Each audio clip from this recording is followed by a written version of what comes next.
Hi friends, welcome to Durgababu's quantums academy. ఎంతమంది వీడియోలో చెప్పుకున్నట్టుగా మనం డిఎస్సి ఫిజికల్ సైన్స్ మెథడాలజీ మీద కాన్సన్ట్రేట్ చేద్దామని అనుకున్నాం. సో ఈరోజు ఫిజికల్ సైన్స్ సంబంధించిన మన డిఎస్సి నోటిఫికేషన్లో ఆ సిలబస్ ఎలా ఉందో ఒకసారి చూద్దాం. ఓకేనా? ఓకే.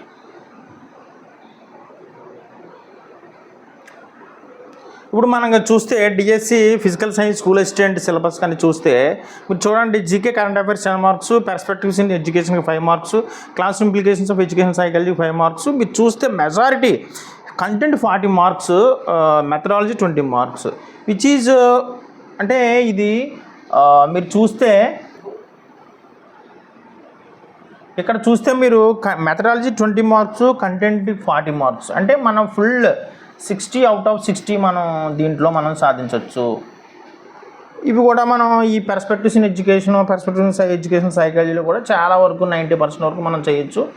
ఈ 10 మార్క్స్ అనేవి మనం ఎంత టైం స్పెండ్ చేసినా సరే మనకేమవుద్దంటే జీకే అనేది చాలా వ్యాస్ట్ సిలబస్ కాబట్టి దాన్ని ప్రిస్క్రైబ్డ్ సిలబస్ అంటూ ఉండదు. కాబట్టి ఏదైనా ఇది మనం ఈ 10 మార్క్స్ కొద్దిగా మనకి టైం వేస్ట్ అవుతుంది. దాని బదులు దీని మీద మనం ఎక్కువ కాన్సన్ట్రేట్ చేస్తే మన మార్కులు ఎక్కువగా సాధించడానికి అవకాశం ఉంటుంది. ఈ కంటెంట్ కూడా మనం ఏం చెప్పారంటే ఫిజిక్స్ కెమిస్ట్రీ 6 to ఇంటర్మీడియట్ అన్నాడు. అంటే ఇప్పుడు ఇంటర్మీడియట్ లెవెల్ అంటే ఏమన్నాడు అంటాడు, మనం సిలబస్లో చెప్తాను, అది మీకు కూడా తర్వాత చూద్దాం.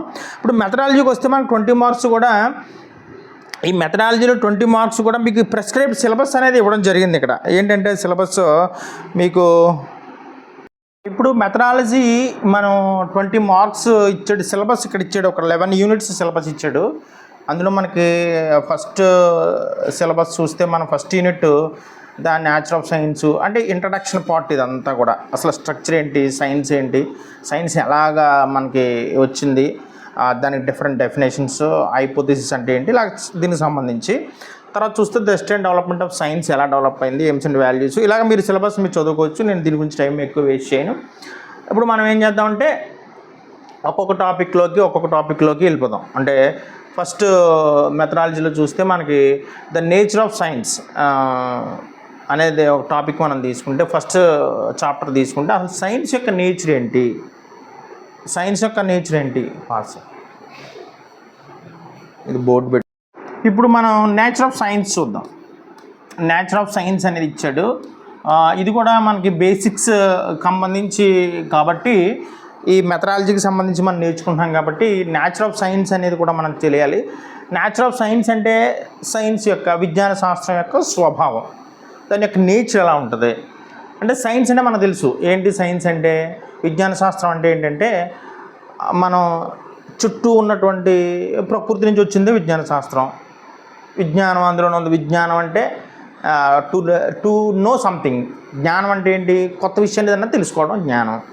So to know something is knowledge.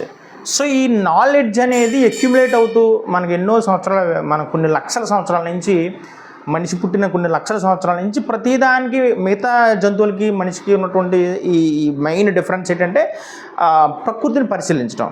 ఈ ప్రకృతిని పరిశీలించినప్పుడు ఆ జ్ఞానాన్ని పక్కడితో పంచుకోవడం, షేర్ చేసుకోవడం. సో దీన్ని బేస్గా చేసుకుని ఎలా ఎందుకు వస్తుందంటే, మరి వాడి బ్రెయిన్కి ఏదైతే అనిపించిందో దాన్నే నమ్మకుండా అసలు దీనికి కారణం ఏంటి, లాజికల్గా ఆలోచించడం, అంటే హేతుబద్ధంగా ఆలోచించడం. ఇది సైన్స్.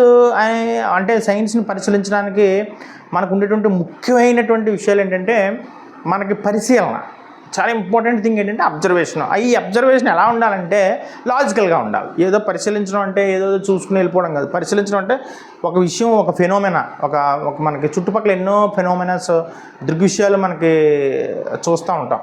సో ఈ దృగ్విషయాల్ని ఎందుకు ఇది ఎలా జరుగుతుంది, దీని వెనకాల బ్యాక్గ్రౌండ్ ఏంటి అనేది ప్రతిసారి సింపుల్గా చెప్పాలంటే, సూర్యుడు ఉదయిస్తున్నాడు, మధ్యాహ్నం అస్తమిస్తున్నాడు, సింపుల్ కాన్సెప్ట్. అందరూ కూడా చాలా రొటీన్గా సూర్యుడు ఉదయిస్తాడు, ఈ టైం అవుతుంది, మధ్యాహ్నం మళ్ళీ ఎండ బాగా ఉంటుంది, ఈవినింగ్ వెళ్ళిపోతాడు. సో ఇదే ఆలోచిస్తారు జనరల్గా చాలామంది. అంటే మార్నింగ్ ఉదయించినప్పుడు ఎందుకు దూరంగా అనిపిస్తాడు మనకి, దూరంగా మళ్ళీ అలా పైకి ఎందుకు మూవ్ అవుతున్నాడు, మళ్ళీ మధ్యాహ్నం వచ్చేసరికి ఎందుకు తెల్లగా ఉన్నాడు, మార్నింగ్ ఈవినింగ్ టైంలో ఎందుకు రెడ్ కలర్లో కనిపిస్తున్నాడు. ఇవన్నీ హేతుబద్ధంగా ఆలోచించే వాళ్ళకి, వీటి సమాధానం కోసం వెతికే వాళ్ళకి ఈ చాలా సైన్స్ డెవలప్ అవ్వడానికి ఉపయోగపడుతుంది అనమాట. అంటే సైన్స్ అంటే ఏంటంటే అంటే ఇది ఫ్యాక్ట్స్, ఈ కాంబినేషన్ ఆఫ్ ఫ్యాక్ట్స్ అంటాం మనం. అంటే రకరకాల విషయాలు, ఇప్పుడు సూర్యుడు తూర్పున ఉదయిస్తున్నాడు, ఎర్రగా ఉంటున్నాడు, ఇలాంటి ఫ్యాక్ట్స్. అయితే ఈ ఫ్యాక్ట్స్ని మనం ఇలాంటి ఫ్యాక్ట్స్ ఎన్నో మనకి సంవత్సరాల కొద్ది ఎంతోమంది పరిశీలన చేశారు కాబట్టి ఈ పరిశీలన ద్వారా వచ్చినటువంటి ఫ్యాక్ట్స్ అన్నీ కూడా ఎక్యుములేట్ అవుతూ ఉంటాయి. ఈ ఫ్యాక్ట్స్ అన్నీ కూడా. ఈ ఫ్యాక్ట్స్ అన్నింటినీ ఎక్యుములేట్ అయిన ఈ ఫ్యాక్ట్స్ నుంచి ఈ ఫ్యాక్ట్స్ని బేస్ చేసుకుని ఒక కాన్సెప్ట్ అనేది దాన్ని తయారవుతుంది. అంటే ఈ కాన్సెప్ట్ అంటే ఏంటంటే కొన్ని ఫ్యాక్ట్స్ యొక్క లాజికల్ కనెక్షన్ అన్నమాట. అంటే కొన్ని ఫ్యాక్ట్స్ మనం లాజికల్గా కనెక్ట్ చేస్తే ఒక దానికి సంబంధించిన కాన్సెప్ట్ వస్తుంది. అంటే కాన్సెప్ట్ అంటే ఏంటంటే ఇప్పుడు ఫర్ ఎగ్జాంపుల్ రిఫ్లెక్షన్ అనే కాంతి ప్రదర్శించేటువంటి ఒక ముఖ్యమైన దృగ్విషయం రిఫ్లెక్షన్. ఈ రిఫ్లెక్షన్ అనే కాన్సెప్ట్ నీకు తెలియాలంటే దీనికి సంబంధించిన కొన్ని ఫ్యాక్ట్స్ నీకు తెలియాలి. అంటే ఫ్యాక్ట్ అంటే ఏంటి? కాంతికి రుజుమార్గ ప్రసారం ఉంది, అంటే ఇట్ ప్రాపగేట్స్ లీనియర్లీ. అలాగే కాంతి ఏదైనా వస్తువుకు అడ్డంగా వచ్చినప్పుడు వెనక్కి వస్తుంది. సో దానివల్ల నీళ్ళు ఏర్పడుతున్నాయి. ఈ కాంతి పరావర్తనం వల్లే మనకు అన్ని విషయాలు, భూమి మీద ఉన్న అన్నీ కనపడుతున్నాయి. సో ఇలాంటి ఈ ఫ్యాక్ట్స్ అన్నిటికీ ఒక లాజికల్ సీక్వెన్స్, అంటే ఈ ఒకదాని తర్వాత ఒకటి ఇలా కలుపుకుంటూ వచ్చాం అనుకోండి, మనకు ఒక కాన్సెప్ట్ ఫామ్ అవుతుంది అనమాట. అంటే రిఫ్లెక్షన్ అనే కాన్సెప్ట్ నీకు రావాలి. ఈ రిఫ్లెక్షన్ అనే కాన్సెప్ట్ వచ్చిన తర్వాత, అంటే నెంబర్ ఆఫ్ కాన్సెప్ట్స్ వచ్చిన తర్వాత ఈ కాన్సెప్ట్స్ని మనం కొన్ని హైపోథిసిస్, ఈ కాన్సెప్ట్ నీకు అర్థమైన తర్వాత ఈ లాజికల్ సీక్వెన్స్ ఆఫ్ ఫ్యాక్ట్స్ని ఒక కాన్సెప్ట్గా తయారు చేస్తాం. ఈ కాన్సెప్ట్ నుంచి మనం ఏం చేస్తామంటే కొన్ని హైపోథిసిస్ తయారు చేస్తాం. ఈ హైపోథిసిస్ నుంచి మనకి టెస్ట్ చేస్తాం. ఈ హైపోథిసిస్ని ల్యాబొరేటరీలో టెస్ట్ చేస్తాం, లేదంటే అందరూ యాక్సెప్ట్ చేసేటువంటి ఒక మార్గంలో దీన్ని టెస్ట్ చేయడం జరుగుతుంది. ఈ హైపోథిసిస్ టెస్ట్లకి, ల్యాబొరేటరీలో ఈ టెస్ట్లకి నిలబడింది అనుకోండి హైపోథిసిస్, అదేమవుతుందంటే ఒక లాగా మారుతుంది. ఇలాంటి ఈ హైపోథిసిస్ బదులు కొన్ని థియరీలు, హైపోథిసిస్ కన్నా ఇంకా మెరుగ్గా థియరీస్ ప్రపోజ్ చేస్తారు కొంతమంది సైంటిస్టులు. అంటే దీనికి కారణం ఇదే అయి ఉంటుంది. ఒక లాజికల్గా ఈ కాన్సెప్ట్ని లింక్ చేస్తా ఒక థియరీ ప్రపోజ్ చేస్తారు. సో ఈ థియరీ నుంచి ఇది ఎప్పుడైతే ల్యాబొరేటరీలో టెస్ట్కి లోనైందో ఆ టెస్ట్ అనేది లా కింద మారుతుంది. సో ఇలాగ మనం ఇది ఒక పద్ధతి ఉంటుంది. సైన్స్ అనేది ఏంటంటే కొన్ని భావనల లేదా మనకు పరిశీలనల యొక్క లాజికల్ సీక్వెన్స్ ఈ సైన్స్ అనేది. దీనికి సంబంధించినటువంటి అంటే మనం ఈ సైన్స్లో మనకు ముఖ్యంగా గుర్తుపెట్టుకోవాల్సింది ఏంటంటే చుట్టూ పరిసరాల యొక్క పరిశీలన. అంటే పరిసరాలు అంటే మనం ఏదైనా పరిశీలనగా చూడడం అంటే ఇప్పుడు మనం ఇంటి దగ్గర మొక్క ఎదుగుతుండేది అది ఏంటి అసలు, దానికి సంబంధించి ఎలా ఎదుగుతుంది, న్యూట్రియంట్స్ ఎలా అందుతున్నాయి, మనం తినడానికి ఆహారం ఎలా తీసుకుంటున్నాం, అలాగే మొక్క పెరగడానికి మరి న్యూట్రియంట్స్ ఎలా తీసుకుంటుంది, ఏ విధంగా తీసుకుంటుంది, దాని గురించి సమగ్రమైనటువంటి పరిశీలన. సో ఇలాగా ఈ సైన్స్ అనేది ముఖ్యంగా అబ్జర్వేషన్ మీద డిపెండ్ అయి ఉంటుంది. అబ్జర్వేషన్ అంటాం దీన్ని. ఈ అబ్జర్వేషన్ మీద డిపెండ్ అయి ఉంటుంది. ఈ అబ్జర్వేషన్ నుంచి ఈ అబ్జర్వేషన్లో మనకి చాలా విషయాలు తెలుస్తాయి. అబ్జర్వేషన్ నుంచి కొన్ని హైపోథిసిస్ తయారు చేస్తాం. హైపోథిసిస్ అంటే ఏంటో పరికల్పన అంటే దీనికి చెట్టు పెరగడానికి కారణం, చెట్టు ఆహారం ఎలా తీసుకుంటుంది అనుకుందాం, ఒక మొక్క చిన్న ఆహారాన్ని ఎలా తీసుకుంటుంది అనుకుంటే కొన్ని పరిశీలన ఆధారంగా కొన్ని పాయింట్స్ని నోట్ చేస్తాడు. ఎలా అంటే మొక్క పెరగడానికి గాలిలో కార్బన్ డైఆక్సైడ్ తీసుకుని అది గాలిలో ఉన్నటువంటి కార్బన్ డైఆక్సైడ్ నీరు సమక్షంలో కింద నుంచి వేర్ల నుంచి నీరు తీసుకుని అది గ్లూకోజ్ని తయారు చేసుకుంటుంది, దానికి కావాల్సిన ఆహారం తయారు చేసుకుంటుంది, మనకు మళ్ళీ తిరిగి ఆక్సిజన్ ఇస్తుంది. ఇది ఫోటోసింథసిస్, కిరణ సంయోగక్రియ అంటాం. ఇది ఇలా కొంతమంది సైంటిస్ట్ ఎప్పుడో పూర్వకాలం నుంచి పరిశీలించి దాని ఒక హైపోథిసిస్ చేశారు. దీన్ని ల్యాబొరేటరీలో టెస్ట్ చేశారు. ఇది ఇలా జరుగుతుందని నెంబర్ ఆఫ్ సైంటిస్టులు, ప్రపంచవ్యాప్తంగా ఉన్న సైంటిస్టులు అందరూ కూడా దీన్ని టెస్ట్ చేశారు. ఈ హైపోథిసిస్ కరెక్టే, మీరు అనుకున్నటువంటి ఈ కార్బన్ డైఆక్సైడ్ని నీరుని తీసుకుని ఇక్కడ మనకి దీనికి సంబంధించిన ఆహారం ఫుడ్ ఏదైతే ఉందో దాన్ని తయారు చేయడం అనేది కామన్, మనకు ఆక్సిజన్ రావడం అనేది మనకు చాలా అదే అని అందరూ టెస్ట్ చేశారు కాబట్టి ఈ హైపోథిసిస్ అనేది ఒక లా అయింది. అంటే ఈ హైపోథిసిస్ ల్యాబొరేటరీలో చాలామంది టెస్ట్లకి తట్టుకుని నిలబడింది కాబట్టి లా అయింది. ఇది కిరణ సంయోగక్రియ అనేది ఒక లాగా ఇది అందరూ యాక్సెప్ట్ చేస్తున్నారు ఇప్పుడు. అంటే ఇక్కడ ఏంటంటే ఈ సైన్స్కి ఉన్నటువంటి నేచర్ ఆఫ్ సైన్స్ అంటే సైన్స్ అనేది ఒక ప్రకృతిలో మనం బయటికి వెళ్ళి చూడడం, మన విశ్వం కానీ మన చుట్టూ ఉన్న పరిసరాలనే మనం పరిశీలిస్తాం. దీని స్వభావం ఏంటంటే ఈ సైన్స్ ఈ ప్రకృతి నుంచి మనకు అనేక రకాల జ్ఞానం ఉంటుంది. దాన్ని మనం ఫ్యాక్ట్స్ అంటాం. ఈ ఫ్యాక్ట్స్ అన్నీ ఒక లాజికల్ సీక్వెన్స్లో కలిపితే ఒక కాన్సెప్ట్ తయారవుతుంది. లేదంటే ఈ ఫ్యాక్ట్స్ని లాజికల్ సీక్వెన్స్లో కలిపితే కాన్సెప్ట్ ప్లస్ ఒక దీన్ని ఈ కాన్సెప్ట్ అనేది మనం అనుకున్నది మన బ్రెయిన్లో వచ్చినటువంటి భావన కరెక్టా కదా అనే దానికోసం ఒక హైపోథెసిస్ తయారు చేస్తాం. ఈ హైపోథెసిస్ లేదా థియరీ లేదంటే కొన్ని చిన్న సందర్భాల్లో చిన్న అబ్జర్వేషన్స్ని మనం హైపోథెసిస్ ద్వారా టెస్ట్ చేస్తాం. లేదంటే థియరీని ప్రపోజ్ చేస్తాం. ఆ థియరీని ల్యాబొరేటరీలో టెస్ట్ చేస్తాం. టెస్ట్ చేస్తే అది లా అవుతుంది. సో ఇది అందరూ చేయాల్సిన పనే ఇది. ఎందుకంటే ఇక్కడ బయాస్ ఏమనకూడదు, అంటే నా పరంగా నేను ఆలోచించడానికి ఏముండదు, నాకు తగ్గట్టుగా నేను పరిశీలన చేసుకునేది ప్రపంచాన్ని చెప్పాలని ఉండదు. ఇది అందరూ యాక్సెప్ట్ చేయాలి. ఇదే పద్ధతిని ప్రపంచంలో ఉన్న ఎవడున్నా ఫాలో అవ్వాలి. అందరి చేత యాక్సెప్ట్ చేయబడితే దాన్ని మనం లా కింద మనం అంగీకరిస్తాం. సో మెయిన్ ఏంటంటే ఇట్ ఈస్ మనం కూడా అంటే ది నేచర్ ఆఫ్ సైన్స్ అంటే దీన్ని చెప్పుకున్నాం కదా, ఫ్యాక్ట్స్ అక్యుములేషన్ ఆఫ్ ఫ్యాక్ట్స్ అని. అంటే సంచితం అంటే యథార్థాల సంచిత సమూహం విజ్ఞాన శాస్త్రం. ఆ తర్వాత ఈ సైన్స్ అనేది హీప్ ఆఫ్ ఫ్యాక్ట్స్. ఈ హిప్ ఆఫ్ ఫ్యాక్ట్సే కానీ ఇంకొకటి ఏంటంటే it is dynamic. Science is dynamic అంటే అర్థం ఏంటి? సైన్స్ అనేది ఈరోజు ఒక థియరీ చెప్పొచ్చు మనం, మన అందరం కలిపి థియరీని అందరూ యాక్సెప్ట్ చేయొచ్చు. కానీ భవిష్యత్తులో అది మారుతూ ఉంటుంది. ఇప్పుడు ఉన్న నాలెడ్జే ఇది యథార్థమే, ఇదే కాదు. సైన్స్కి ఒక మారే లక్షణం ఉంటుంది. అంటే ఈరోజు థియరీ రేపు తప్పవచ్చు, కొత్త థియరీ రావచ్చు. ఒక పర్టికులర్ రిఫ్లెక్షన్ మీద లేదంటే రిఫ్రాక్షన్ మీద మనకి ఎలా వస్తుంది కాంతి అనే దాని మీద ఐగెన్స్ ఒక మంచి థియరీ చెప్పాడు. వేవ్ థియరీ రిఫ్లెక్షన్లా జరుగుతుంది. లేదా న్యూటన్స్ కార్పస్కులర్ థియరీ ముందు చెప్పారు. న్యూటన్ కార్పస్కులర్ థియరీ ఏం చెప్తున్నాడు? న్యూటన్ కాంతి కణ సిద్ధాంతం, కాంతి కణాల రూపంలో వస్తుందని చెప్పాడు. అందరూ యాక్సెప్ట్ చేశారు. కానీ అది రిఫ్రాక్షన్ని రిఫ్రాక్షన్ని వివరించగలిగింది. కానీ డైఫ్రాక్షన్ని, ఇంటర్ఫీరెన్స్ని, తర్వాత పోలరైజేషన్ అనే 3 ఫెనోమెనాస్ని వివరించలేకపోయింది. తర్వాత ఐగెన్స్ వచ్చి కాంతరంగ సిద్ధాంతాన్ని ప్రతిపాదించాడు. ఐగెన్స్ వేవ్ థియరీ మొత్తం అన్నింటిని వివరించింది. తర్వాత వేవ్ థియరీ అన్ని వివరించిన తర్వాత అంటే మరి ఇప్పటివరకు ఆ సిద్ధాంతం ఫెయిల్ అయింది. మళ్ళీ కొత్తగా ఐగెన్స్ థియరీ వచ్చింది. ఐగెన్స్ సిద్ధాంతం ఒక ఇంచుమించుగా 500 సంవత్సరాల పాటు ఐగెన్స్ తరంగ సిద్ధాంతం వాడుకలో ఉంది. ఐగెన్స్ తరంగ సిద్ధాంతాన్ని అందరూ నమ్మారు. దాని నుంచి కాంతి తరంగ దైర్ఘ్యాలను కాల్కులేట్ చేశారు. ఇప్పటికి మనం still the number for wave lengths for each colour, మన ప్రతి కలర్కి ఇంత వేవ్ లెంగ్త్ ఉంటుందని వాడేటువంటి ప్రతి వాల్యూ కూడా, న్యూమరికల్ వాల్యూ కూడా ఐగెన్స్ కాంతి తరంగ సిద్ధాంతం నుంచి వచ్చిందే. మరి ఎప్పటికీ వాడుతున్నాం. మళ్ళీ ఇప్పుడు నెక్స్ట్ తర్వాత ఏమైంది? 20th సెంచరీలో మాక్స్ ప్లాంక్ క్వాంటమ్ థియరీని ప్రవేశపెట్టాడు. క్వాంటమ్ థియరీ ప్రకారం ఏంటి? మళ్ళీ కాంతి కణాల రూపంలో, ఫోటాన్లు అనబడే కణాల రూపంలో ప్రసరిస్తుంది అని చెప్పేసి అంటాడు. మళ్ళీ తర్వాత ఏమైంది? కణాలే కాదు, కొన్ని సందర్భాల్లో కాంతి కణ స్వభావం ఉంటుంది, కొన్ని సందర్భాల్లో కాంతికి తరంగ స్వభావం ఉంటుంది అని dual nature of the theory propose. అంటే ఇక్కడ ఏమవుతుంది మనం చూస్తే, ఒక కాంతికే చూసుకుంటే కాంతి స్వభావం ఏంటని చూసుకుంటే ముందు కణాల దగ్గర నుంచి, న్యూటన్ చెప్పినట్టు కార్పస్కులర్ థియరీలో కణాల దగ్గర నుంచి, తర్వాత ఐగెన్స్ వేవ్ థియరీ దగ్గర నుంచి, తర్వాత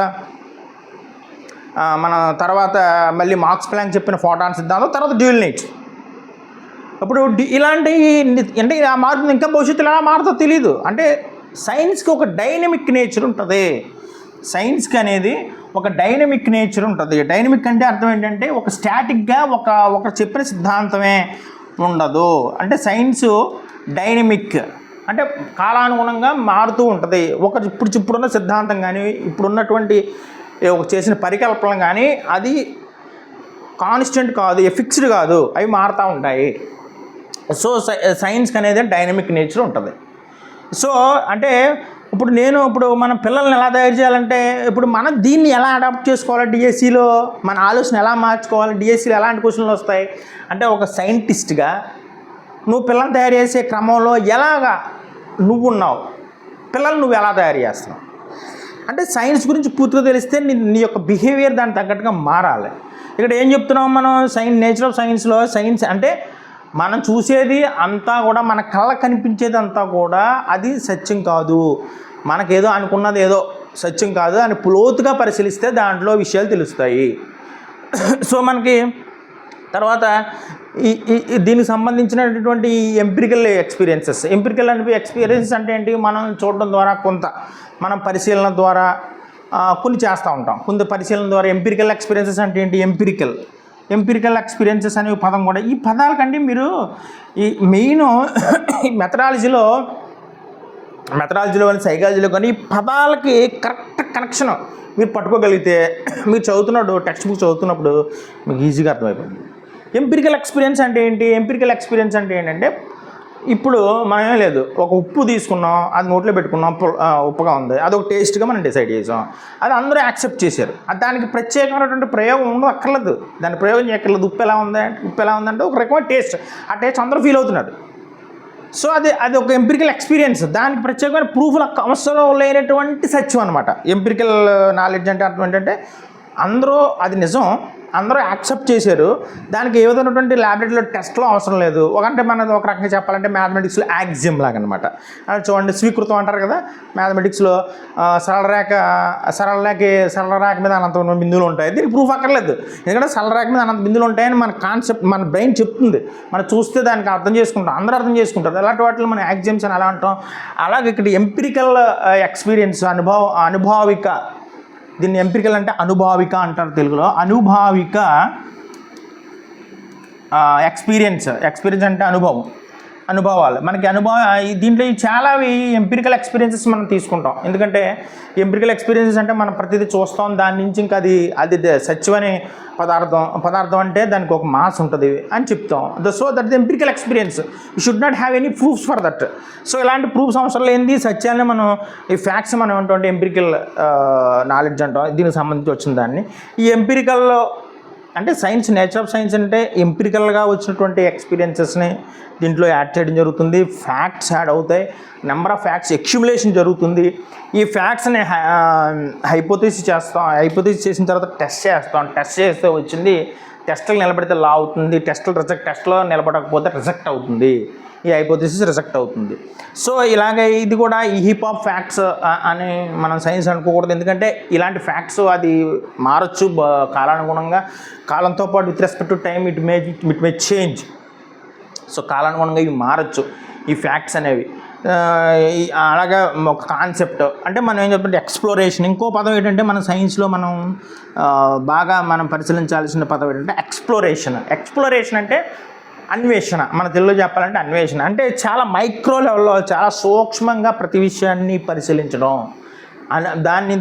దానికి సంబంధించి విషయాలు ఏమైతే ఉన్నది వెనకాల బ్యాక్గ్రౌండ్ ఏంటి అన్ని పర్టికులర్ ప్రధాన్ని మనం బయటకు తీసుకురావడం ఒక సైంటిఫిక్ వేలో. అంటే సైంటిఫిక్ వే అంటే ఏంటి, ఇక్కడ అలాంటి యాటిట్యూడ్ ఏంటి, సైంటిఫిక్ వే అంటే ప్రతిదాన్ని గుడ్డిగా నమ్మకుండా ఉండడం, ఎవడేదో చెప్పాడని చెప్పేసి అది మనం దాన్ని యాజ్ ఇట్ ఈజ్గా ఫాలో అవ్వకుండా మనంతటా మనం విచక్షణ తోటి ఆలోచించడమే సైంటిఫిక్ వే. అలా సైంటిఫిక్ యాటిట్యూడ్ అంటే అర్థం ఏంటంటే మన ప్రవర్తనలో మార్పు రావాలి. ఇది చదివిన తర్వాత కూడా మనం ఈ ముందు ఎవరైతే డిఎస్సీ ఆస్పిరెంట్స్ ఉన్నారో ఇది చదివిన తర్వాత చాలామంది బీఈడీ చేసి ఉన్నారు కదా, దాని యొక్క బిహేవియర్లో చాలా చేంజెస్ వస్తాయి. కానీ మనం ఎలా అడాప్ట్ అయిపోవాలి దీనికి. అంటే ఇప్పుడు మనం కూడా గుడ్డిగా ఏ బాబాయో లేదంటే సంథింగ్ ఎవరో ఇలాగా తాయెత్తులు ఇస్తుంటే మనకి జ్వరాలు తగ్గిపోతున్నాయంటే మనం వెళ్ళి ఒక చిన్న తాయెత్తు కట్టించుకుందాం, ఒక చిన్న పోగు లాంటిది కట్టించుకుందాం, చిన్న దారం కట్టించుకుందాం అని వెళ్ళిపోకూడదు మనం. ఎందుకంటే మనం అలా వెళ్ళిపోయామని అర్థం ఏంటి, నువ్వు చదివింది అడాప్ట్ చేసుకోలేదు, నీ బిహేవియర్ని చేంజ్ చేసుకోవడానికి ఉపయోగించుకోలేదు, కాబట్టి నీ బిహేవియర్ చేంజ్ అవ్వలేదు కాబట్టి నువ్వు పిల్లల్ని మార్చలేవు. నువ్వేం చెప్తావు పిల్లలకి, నువ్వు ఆ పలానా బాబా దగ్గరికి వెళ్ళండి, అక్కడ తాయెత్తిస్తున్నాడో దానివల్ల డయారీ తగ్గిపోద్దని చెప్తావు. సో ఇలాంటి బిహేవియర్ని అంటే ఏదైతే మనం సైన్స్ని మనం ఇలా డెఫినేషన్ చెప్పుకున్నామో ఆ సైన్స్కి తగ్గట్టుగా మనం చేంజ్ అవుతున్నామా లేదా, ఆ బిహేవియర్ని మనం అడాప్ట్ చేసేసుకుంటేనే మన పిల్లలు తయారు చేయాలి. అలా చేయగలిగినప్పుడే వాడు ఇచ్చిన బిడ్డలకి నువ్వు ఆన్సర్ చేయగలుగుతావు. గుర్తుపెట్టుకోండి. నెక్స్ట్ టాపిక్ మళ్ళీ డిస్కస్ చేద్దాం.